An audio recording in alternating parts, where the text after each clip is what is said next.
Be good. We live on Facebook. Hey, we live, baby. Let me know when you got me, Stevie. I don't have anything just yet. Well, it is a special day, as well as it is Thursday. Is that more battery? You know what that means, everyone. It's time to throw it out there. It is Throw It Out There Thursday, ladies and gentlemen, and today we're going to be talking about straps on a car. And you know who we need to go talk to? The guy that knows how to use a strap on a car, Justin Smith. No, I'm out of here. I'm not going to be part of that one. Steve's over here with strap-on references for limit straps. I know where this is going to go. It's going to be really bad. It's going to be a great show, Justin, and we just need to just embrace it. How do you feel like you want to embrace it, Steve?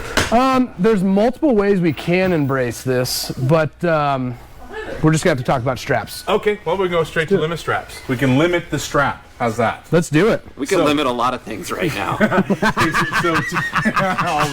We're already going too far. So, you guys, it is Throw It Out There Thursday, which means we're going to answer your questions. It also means we're not going to be that serious about what we're talking about. We're not going to get all that technical in it. And it's kind of like a filler, our subject, in between all of the questions that you might have for us today. It's a nice day outside, so all of you in the East Coast, I don't mean to rub it in, but it's 74 degrees outside today. And so we've got all the doors open because we want to get some fresh air. Yes. Is that properly rubbed in? Yeah, it is rubbed in, Justin. I do like the rub in. Rubbed in. It is rubbed in, ladies and gentlemen. Yeah, if you can't tell, it is double entendre limit strap day. Yes. Little hints there. Okay, so limit straps. We're going to do a little limit strap tech. Now, what's a limit strap? Why do you need it? And what are the benefits? So let's go to the magic board of interesting things. We have 6 things today, so it's not top 10. It's top 6 reasons why you want a limit strap. So first off, it saves a shock. Well, how does it save the shock? Here's what a limit strap does. Steve? Yes. If you want to bring it a little closer, I can give you a little help. There you go. Thank you, sir. May I have another? So, limit straps. Never even thought about that. Oh, that did not feel good. Golly. So, limit straps are designed to stop the front suspension or rear suspension from completely extending and hanging on the shock. Now, this is standard issue in off-road racing when it comes to trophy trucks or Class 1s, Class 10s, really anything that's got a heavy wheel and tire on it is going to have limit straps on it to stop the system from hanging on the shock. Why? Well, the shock is not that strong, and as soon as you start putting big wheels and tires on things or boxed arms, heavy suspension, strong components that off-road racing requires not to break, then that extension, all that weight has a lot of inertia. And as soon as you hit a bump and that's going to extend all the way out, that inertia will blow right past all the shock's ability to slow it down. And it will extend all the way to where it clunks and hangs on the shock. It actually hangs on one nut on the shock shaft that holds the piston in place. Justin, hangs on a nut, Steve. All this blowing, shocking, clunking, everything like that. Mr. Sparkles wants to know, where are Steve's bolt-ons? And I just want to let you know, I'm all factory today. That's okay, right. This is all natural. Bullshit. Steve is letting it all hang out. Yes. So, limit straps, been around a long time, super popular in racing for many important reasons. Then all of a sudden UTVs come along. UTVs don't run limit straps. Why? Because they're expensive. It's more components, it's more weight, it's more expense for the factory, so it's not something that's on one. And when UTVs were back in the 800s and 900s and a tire and a wheel was 26 inches tall, there isn't very much weight on that system, and the shock could actually slow it down at the very end before it clunks on that shock. Not anymore, because UTVs are getting more powerful, they're getting stronger, bigger wheel and tire packages, even factory stuff coming with 32s and the weight that comes with it. You're going to see a ton of extension clunk when that whole system hangs on the shock, and that clunk that you're hearing and feeling in the chassis is doing damage to the shock, eventually will break it.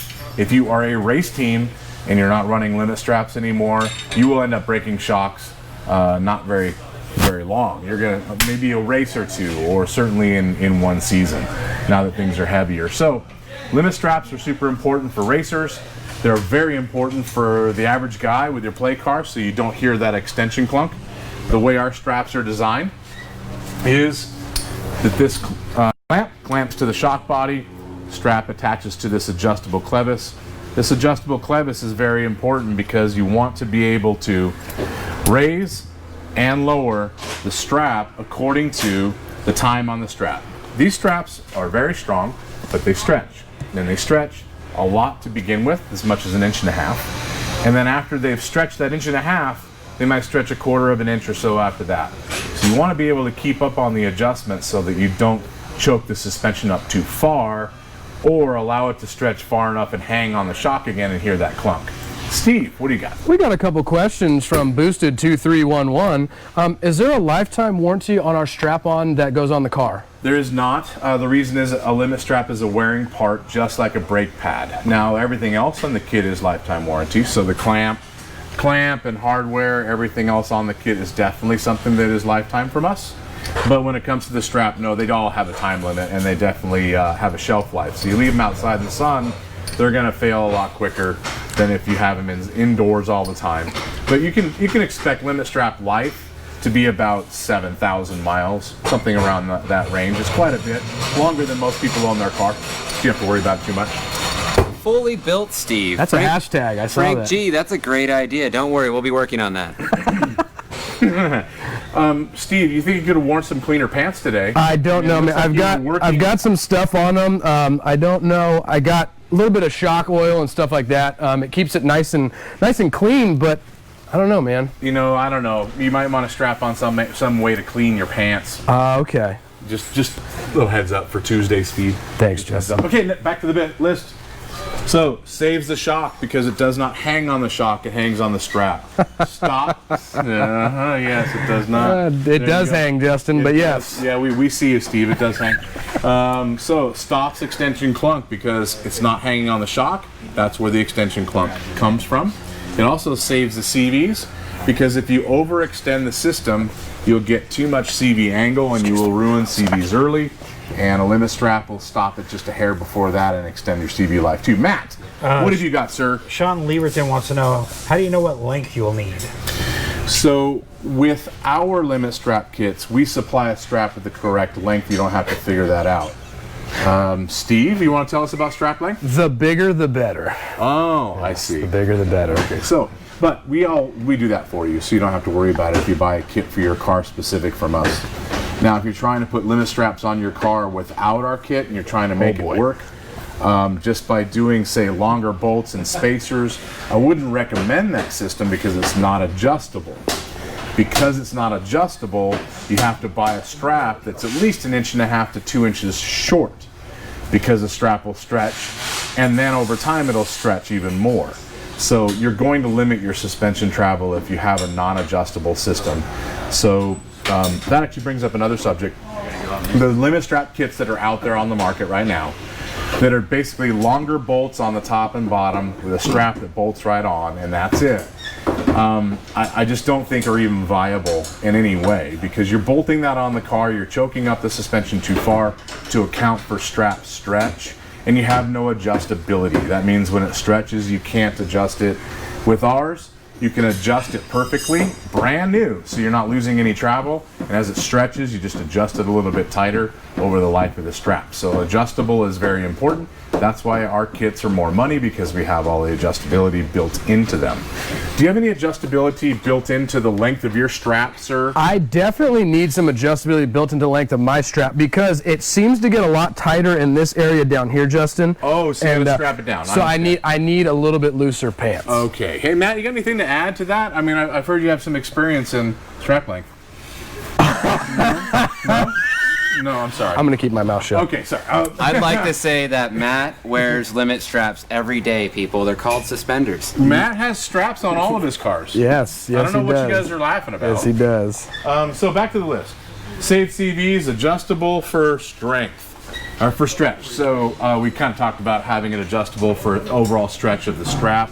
And Steve raises his hand once again. Yes, sir? Justin, we have a question from Mike Mahoney. It says, so the more I choke it, the more it'll stretch? Mahoney.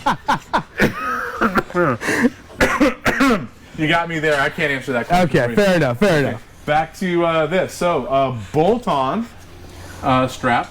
That means there's no welding. So, most kits you guys are going to have to weld some tabs to the arm. You're going to have to weld tabs to the chassis, and then it is not adjustable. So, welding, number one, an issue. Number two, not adjustable, another issue. So, having it bolt-on strap, back to Steve, is more important than actually welding something on. Last, you want to make sure that your strap kit is set up in such a way where you have the least amount of leverage on that limit strap. So you want the strap to be as close as possible to the same angle as the shock, if not mounted in the same place as the shock. That's going to give you the least amount of leverage on the strap. It's going to give you the least amount of stretch on the strap. It's going to keep the load on the strap as low as possible. If the shock is angled this way and you mount the strap inboard, there's a lot more leverage on the strap that way, and it'll stretch and break quicker. If you try to mount the strap farther out by the fender, there's no frame rail out there, and there's really no way you can do it. So mounting a shock or a strap in line with the shock is honestly the best for longevity, and also limiting the amount of stretch that strap will get. So Justin, are you saying it's all about the angle of the dangle on how that strap It is the angle of the dangle, Okay, sir. all right. Yes, good point. Thank you. I just had to point It's that. not the strap size, it's the motion of the leverage. Yes, exactly. And the least leverage is the more amount you get out of the strap. That made 0 sense, Chase. But we'll go with it. So now that I've covered limit strap stuff, you guys got any questions on it? Please hit us up right now. Buddy556, take my money. As well as I'd like to say, I don't know who's more popular in our feed right now. Kenny G Frank G. or Frank G. Kenny G, huh? No, I say I don't know Frank who's G more live. I was gonna say I don't know who's more popular right now, Kenny G or Frank G. Frank G's getting a lot of love in our feed, man. And he would like to also say, shock therapy limit straps are the only way to go. Thank you, 100%. Frank. Agree, Frank. Yeah, you're badass. Appreciate that. What do you got, Matt? A couple questions on just asking about limit straps for the KRX. Hey, Mitch. You got straps for the KRX? Not yet. We're still designing the clamp because it hits everything on the top side of it. That's right. Oh. So, wow. I'm working on it. It is on the list. all right, in development, you guys. KRX straps coming soon. What are you working on right now? I know you don't have a mic, so get close to that. Get close to the phone. This is the Honda Talon X 2-seat live valve. Aha. Spring kit, valving, the whole nine. We'll have limit straps for this one too. You got an apprentice today, Mitchell. I do.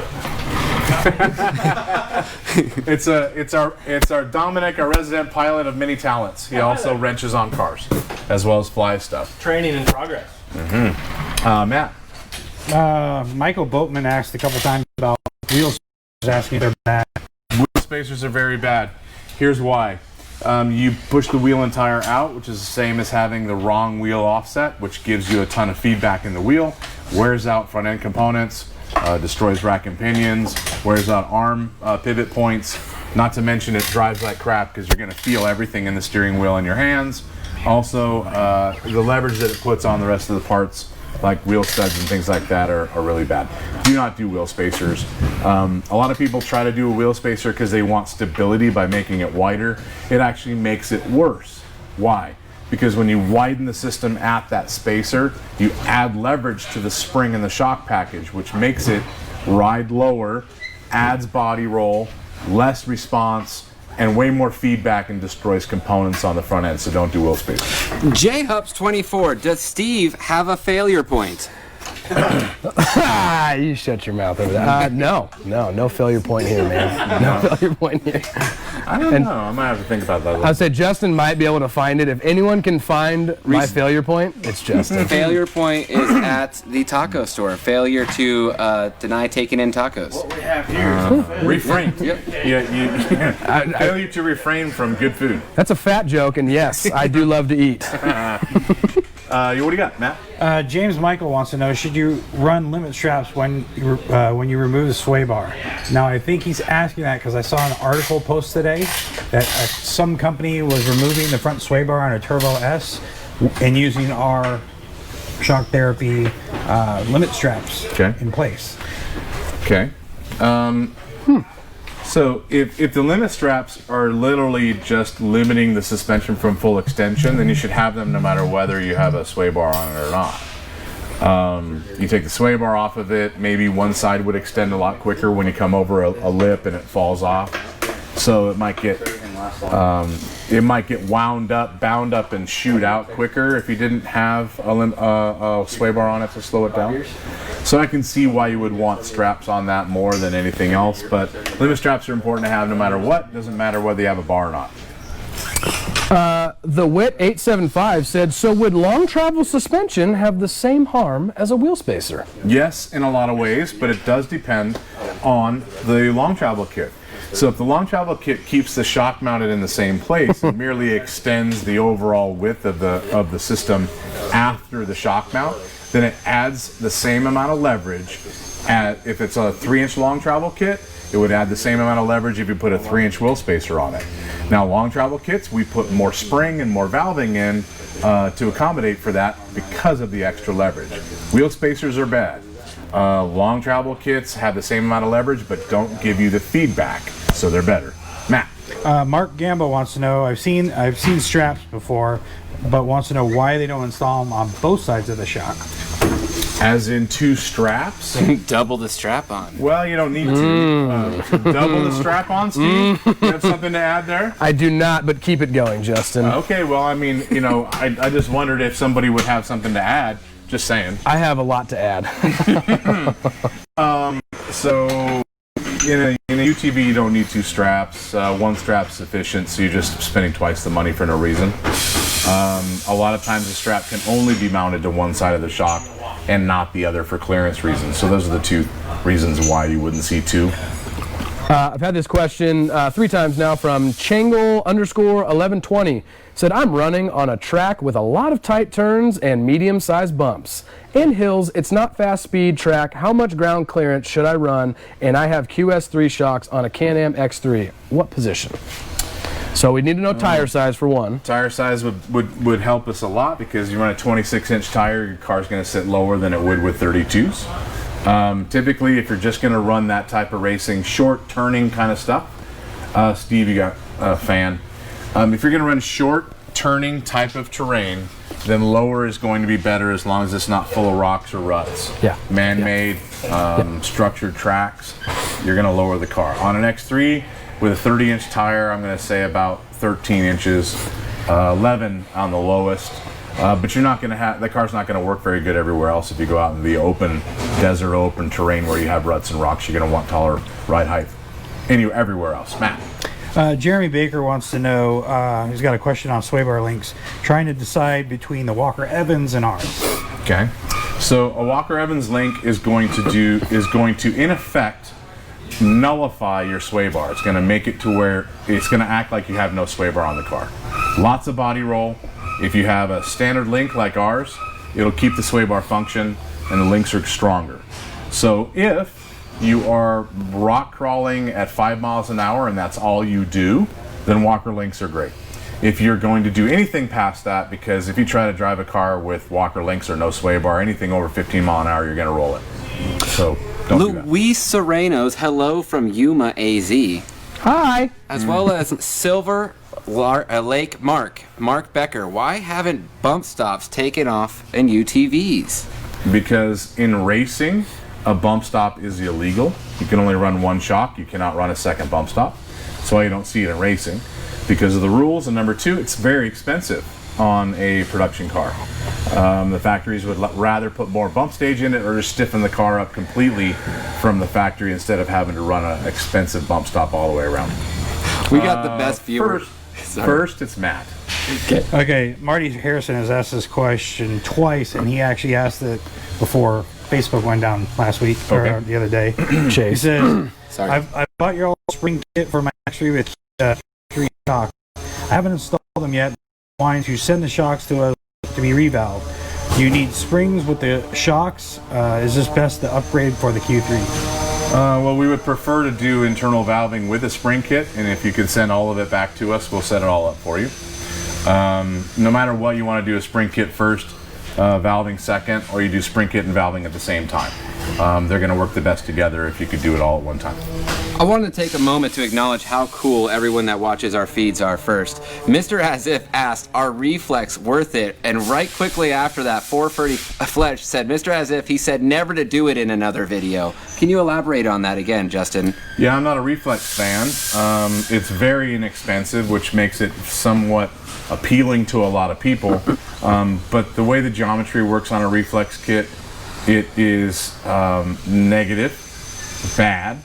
Should never do it. And typically you're going to pull axles out of cars with Reflex kits.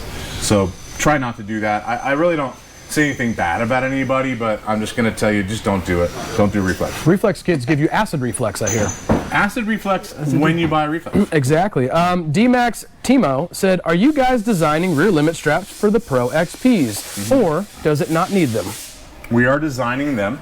I don't know that it really needs them. Originally, we only did front limit straps, and that's because front suspension has more leverage on it typically than the rear, and you have extension clunk more prevalently in the front than you have in the rear, and you don't really need a rear limit strap. But once we did front straps, everybody wanted the rear to match the front, and they were asking us for rears so that they could get all four.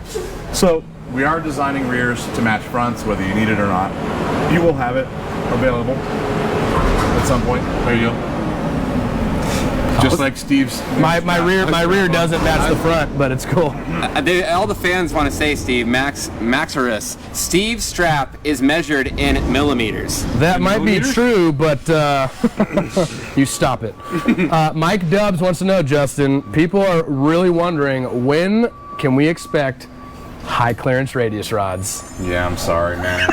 I'm not even going to answer that question anymore because we keep trying to build them and it keeps getting pushed off because we have so many other things that are pressing. So we're trying. It's going to happen at some point. He also said, sounds like Chase's home is being dumped outside. Mom! Let's walk over into the main shop since we don't have to sit by the board anymore. You guys come up with anything else you want to ask, please ask away. Let's see what the guys are doing today in the rest of the shop. Obviously, we got a Honda, really heavy weighted down, massive amounts of lights. Have you guys ever seen more light on anything, much less a Honda, than this car right here? That car's lit. Dude, I have seen studio vehicles with more lights than that. Oh, with less lights than that car.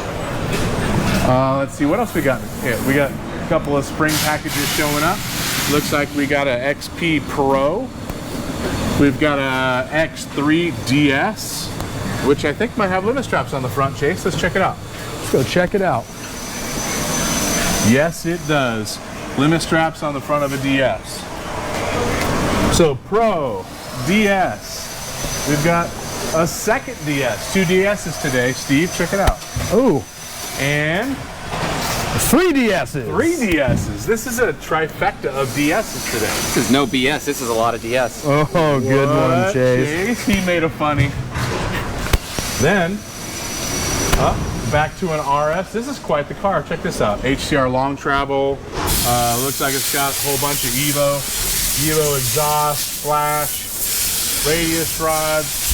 And it's here. High clearance ones, Justin. Yes, I noticed. Wow. It also has limit straps on the front of it. If you were doing your job, you would have taken the Segway and helped me out there, Chase.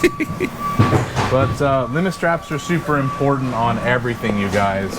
It doesn't matter what it is, heavy wheel and tire or not. It's just a good safety thing to save your car. What do we got here?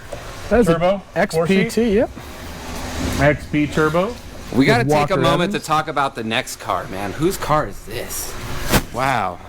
Whose is it, Chase? I think this one belongs to the real man, myth, and legend, Jason DiLorenzo. One of our own, yep. It's one of the shop guys' cars. Getting some love. We've had a lot of people request for everyone to show what they drive in the shop. I think that would be a great It's actually episode. a pretty good episode. We could do that and have everybody bring their stuff in, line it up. We could bring our bikes in, Steve. Stop it, Jason. Should I wheel mine in? Once you get it back together. We need the forklift to get You need the forklift for yours. It does drive. Oh, does it? It does. Does it? Bring both pieces of your car in, Matt. So Wildcat Double X behind you. This is a good old faithful shop car, and it just got back with 1,000 miles of pre-run miles on it again. Not even sure how many miles are on that car now. Probably 4,000, all pre-run miles. This could have been one of the first cars we did limit straps on. You know what has the most mileage of everything out of here is probably the forklift. Yeah. I gotta say. Yes. Every single day that thing gets them. It needs limit straps on it, doesn't it? Justin, I may have something with a little more mileage, but you know, we won't talk too much about what that. What kind of mileage are you talking about, Steve? Something that's you know, is it personal? It's personal. Yes, it's close to me. We talked about the angle of the dangle, and that is all I'm going to leave it at for you guys. Keep them guessing. Keep them guessing. Okay, you guys get any more questions, or we're going to boogie out of here? I've got more. Jason Boggs is just asking location. He's X3 limit straps. He says, does it go on the front or the back? And I think he's asking that because, like, on the DS model, it's in the front. On the DS front, on the RS, it's on the rear of the shock. That answers your question real quick. DS in the front of the shock, RS on the back. And you should be able to look the instructions up on YouTube for that, so we could show you. You could watch our instructions on how to put it on correctly. Don't do it wrong. You're going to run into problems, and it's going to be very frustrating if you do. I agree. Yeah. Before we go here, I'm going to give Frank G the chance to go live with us. He sent in a request. Maybe we could get him up and going. Oh, hold on. Here we go. What's going on, Frank, my boy? Hey, you're the new Kenny Loggins, man. Everyone's loving you, man. You're pretty popular in our feed. Oh my. I got a question. Yep, go for it, man. So you guys usually recommend Cognito, Geyser, Lone Star for A-arms? Yep. We recently installed some HCR arms. They look really high quality. The one thing we noticed is they don't have string stops built in to the arm. Yep. Are they necessary? Will that damage the rack? And if so, would a shock therapy rack be a better solution, or is that bad for the shock therapy rack? Okay, so if you run a stock rack, then it is a problem. Bottoming out the stock rack in both directions without a stop on the arm will definitely fail the rack quicker. If you're running our rack, you will have zero problem because our rack has internal stops on the center link. So just for that reason, actually. So if somebody knocked off the control arm stops, then our rack still stops it before you have any issues. So with our rack, no problem. With the stock rack, eventually it'll wear out the stock rack. But HCR arms are good though. You know, it's just they may not be on the top of my recommendation list, but they're good arms.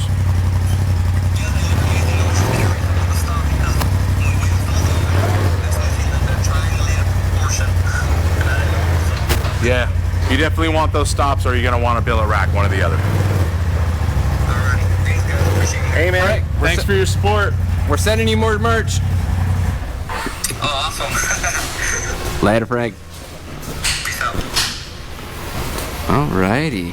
Well, so I got really no more questions, Justin. So I don't know if you I don't know if you wanna end it or if we want to keep going. What do you want to do? I say we end this thing. You know end why? this thing? Because today's Friday for us. Yes, it As soon is. as I'm out of here, let's like. Now, First off, it's not just any Friday, Justin. yeah, What Friday would it be, Chase? It's actually probably the greatest day in the world, Justin. Do tell. I believe it's my birthday, but I don't want to steal the limelight Chase, from the it's your real birthday? part. Yeah, Is it's it my birthday tomorrow, tomorrow? but the thing is I'm 32 years old, and there's another birthday happening tomorrow. and see where I you're going. believe that is the man, the myth, the legend, and now marriage saver, And the Justin dinosaur. Smith. And so I want everyone right now at home to sing with me right now. We're all going to sing happy birthday on the count of 3. 1, 2, 3. Happy birthday to you. Holy shit. Happy birthday to you.